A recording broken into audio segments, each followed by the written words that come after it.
Assalomu alaykum va rahmatulloh. Alaykum assalom. Assalomu alaykum. Hoji akam, salomatmisiz? Men Sheyx Alijon qori Toshkentdan. Assalomu alaykum. O'zbekiston musulmonlari idorasi Qur'on va tajvid bo'limidan qilyapman. Hozir shu turishda ishda o'tiribmiz.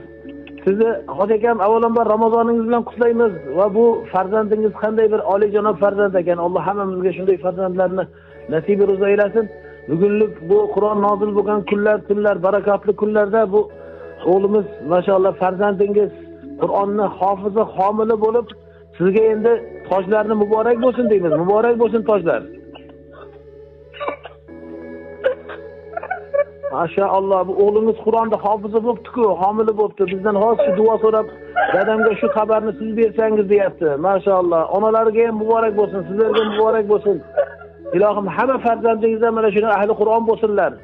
Boshlaringizga izzat, viqor tojini kiydiradigan ahlullohlar bo'lsinlar. Biz juda ham xursand bo'ldik. Bizni taklif qildik, bizni idoramizga keling, uyimizga, xonadonimizga keling. Kitoblarimiz bor, sovg'alarimiz bor dedik. Juda xursand qildilar bizni. Muborak bo'lsin sizga. Maşallah, muborak bo'lsin. Voy, maşallah. Ramazon kunlari ya, qanday baxtli otasiz, qanday baxtli ota-onalar sizlar. Allohim o'sha har bir umid qilib yurgan ota-onalarga mana shunaqa baxtni nasib qilsin. Amin, amin.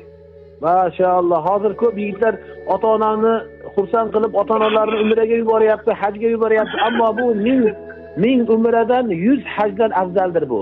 Bu Qur'on minglagan hajdan afzaldir. Chunki bu dunyo oxirat saodatidir va bunga toj va'da qilingan. O'sha tojlaringizni Alloh muborak aylagan bo'lsin. Onalarni ham tabriklang. Juda boshimiz osmonga yetdi. Maşallah. Ham bo'ldi. O'zi qayerdan sizlar? Qo'qondanmi? Ha, Dang'aradan Qo'qonga keldim. Dang'ara yaxshi yigitlar u yerda, soliqlar ko'p-da. Hammani tabriklang. Bugun jar solib butun olamga ayting, xursand bo'ling. Tarovehga borgan, xatmga borgan joyingizga meni shayx hazratlari o'zlari qutladilar, tabrikladilar deya butun hammaga jar solib to'y hashamat qiling. Va to'y hashamat qiling. Butun haliga nima deydi, imkoningiz bo'lsa do'stlarni chaqirib iftorlar bering, aka-ukalarga, qavm qarindosh, qiyoqrobolarga hammasiga telefon qilib chiqing.